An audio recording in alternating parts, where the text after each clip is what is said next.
देख रहे हैं हेडलाइंस डेली HD न्यूज। मैं हूं सोनू सूद और आप देख रहे हैं HD न्यूज। नमस्कार, मैं आशुतोष राणा। HD न्यूज के सभी दर्शकों को मेरी बहुत सारी शुभकामनाएं। हाय, मैं हूं दीपिका सिंह और आप देख रहे हैं HD न्यूज। हाय, मैं हूं बिंदु दारा सिंह और आप देख रहे हैं HD news. Jindal institute of behaviour sciences के प्रधान निदेशक प्रख्यात प्रोफेसर संजीव पी साहनी ने शिक्षकों की एक कारगर सभा में शनिवार को स्कूल के प्रधानाध्यापकों, शिक्षकों और सलाहकारों के लिए भावनात्मक कल्याण और तनाव प्रबंधन पर होटल मेरियट इंदौर में एक सत्र लिया। इस प्रभावशाली सत्र में 50 स्कूलों के 250 से अधिक शिक्षकों ने भाग लिया, जिसमें तनाव प्रबंधन तकनीकों जैसे माइंडफुलनेस, मेडिटेशन और शारीरिक व्यायाम को शामिल कर सही कार्य जीवन संतुलन बनाए रखने के महत्व पर बल दिया।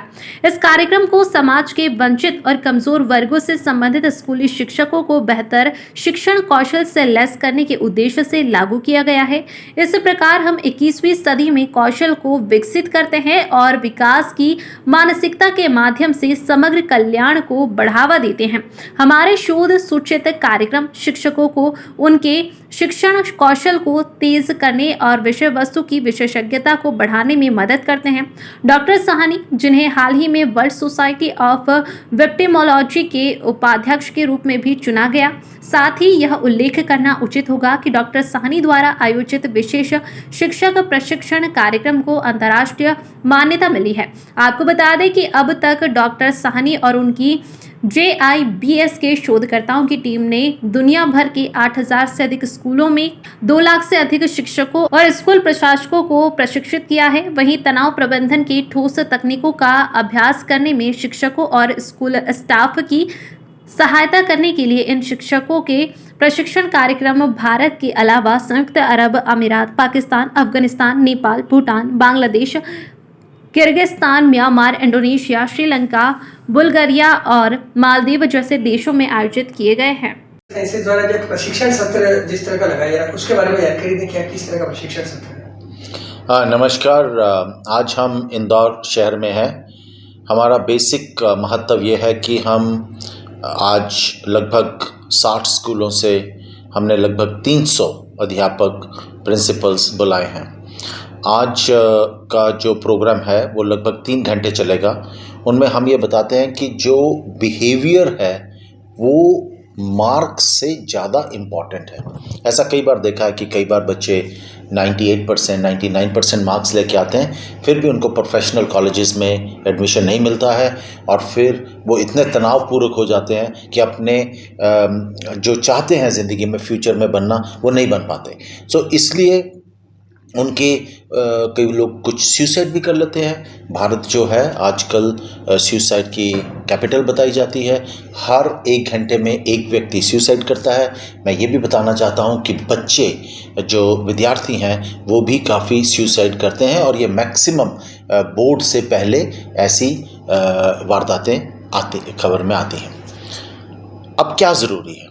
ये बहुत ज़रूरी है कि सबसे पहले पेरेंट्स उनको अच्छा बिहेवियरल के ऊपर ज्ञान दें। आज जो मैं हूँ या जो आप लोग हैं, हम सब लोग 0 से 7 साल की जितनी भी हमारे जो अच्छे एक्सपीरियंस हैं या बुरे एक्सपीरियंस है उससे हमारी पर्सनैलिटी बन जाती है। तो ये माँ बाप का दायित्व है। मैं हमेशा ये कहता हूँ कि हिंदुस्तान में बच्चे पैदा करना आसान है, रेस करना बड़ा मुश्किल है। सो जब माँ बाप मैं ये क्वेश्चन पूछना चाहूँगा आपके माध्यम से कि कितने प्रतिशत पेरेंट्स जो हैं एक ट्रेनिंग लेते हैं? क्यों कर रहे हो भाई? कितने प्रतिशत माँ बाप ट्रेनिंग लेते हैं कि बच्चों को कैसे पाला जाए? अब ऐसा हिंदुस्तान में नहीं होता। दूसरा, हम हर पेरेंट्स जो है वो सोचता है ये स्कूल का काम है कि इसका बिहेवियर को सुधारना। बिहेवियर में क्या है? बुलिंग है, चीटिंग है, फ्रॉड है, मारकुटाई करना है, एग्रेसिवनेस है। ये सारी चीज़ें एक बच्चे में आती हैं। वो कैसे आती हैं उसका एक डिफरेंट तरीका है। माँ बाप के अंदर यदि प्यार मोहब्बत नहीं है, माँ बाप के अंदर यदि लड़ाई है, तो बच्चा भी वो चीज़ें सीखता है। दूसरा, वो किस तरीके का खाना खाता है उससे भी फ़र्क पड़ता है। यदि बच्चा बहुत स्पाइसी फूड खाता है, यदि बच्चा बहुत फ्राइड फ्रूट खाता है और रेड मीट तरीके से खाता है, तो उस चीज़ों से भी उसका बिहेवियर डिफरेंट हो सकता है। एक छोटी सी बात मैं आपको बताऊंगा कि हाइड्रेशन, पानी पीना से भी एकेडमिक अचीवमेंट बढ़ती है और बिहेवियर ठीक होता है। अब ये बड़ी छोटी सी चीज़ है, इस पर बहुत सारी research all over the world हुई है। हम स्कूलों में जा के अब अध्यापकों को ट्रेन करते हैं कि आप किस तरीके से पेरेंट टीचर मीटिंग में पेरेंट्स को बताइए कि किस तरीके से आप बच्चों के साथ डील करेंगे, एक। नंबर 2, और हम ये भी बताते हैं अध्यापकों की बेस्ट टीचिंग प्रैक्टिसेस क्या है, कौन कौन सी पीडागोजिकल टेक्निक्स आप यूज़ कर सकते हो, कैसे बच्चों को पढ़ाया जाए, कैसे असेसमेंट किए जाए और कैसे बिहेवियरल असेसमेंट भी कीजिए। हमने आज तक 2,50,000 बच्चों को ट्रेन कर दिया है, बच्चों को भी और टीचर्स और प्रिंसिपल्स को भी। हमने इंडिया में, नेपाल में, बांग्लादेश में, श्रीलंका में, अरब कंट्रीज़ में और अफ्रीकन कंट्रीज़ में भी किया है। हम कोई शुल्क नहीं लेते हैं। हम चाहते हैं कि भारतवर्ष में यदि हम ऐसी चीज़ें करते रहें तो उससे जो आने वाली पीढ़ी है वो अच्छी तरह से डील कर पाएगी। आजकल आपने अक्सर देखा होगा कि स्कूलों में बच्चे लड़ाई करते हैं, बाहर लड़ाई करते हैं, माँ बाप का कहना नहीं मानते हैं और बहुत ज़्यादा एडमेंट होते जा रहे हैं। इसके कारण बहुत हैं जो हम बताते भी हैं और उसका तोड़ भी बताते हैं। इसी कारण हमने लगभग 300 सिटीज़ इंडिया में कवर कर दी हैं। इंदौर में हम दूसरी बार आए हैं 8 साल के बाद, और आज शाम को 6 बजे 300 अध्यापक और प्रिंसिपल्स को हम इसी मुद्दे पर ट्रेन करेंगे। हमारी यूनिवर्सिटी में हम 5 दिन का भी एक प्रोग्राम चलाते हैं, ट्रेनिंग प्रोग्राम, जिसका कोई शुल्क नहीं है।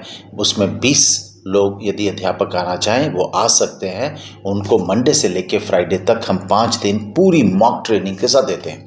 लास्ट चीज़ मैं बताऊंगा, जैसे लर्निंग डिसेबिलिटी बच्चों में काफ़ी कॉमन है।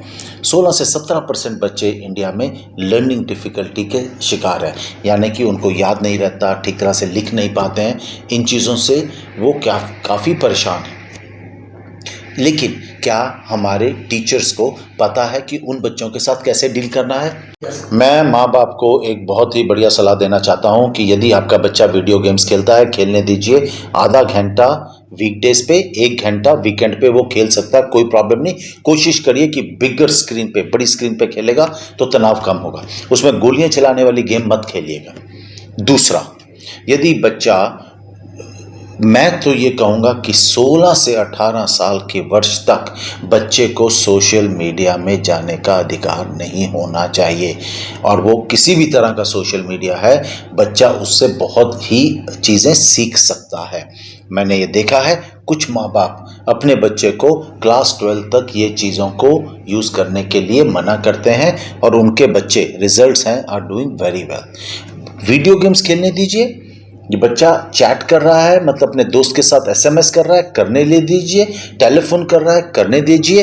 पर जो सोशल मीडिया में यदि अकाउंट खोल के उसको कंप्लीट एक्सेस हो जाता है सब कुछ देखने का, उससे पूरी प्रोबेबिलिटी है कि बच्चा बिगड़ सकता है।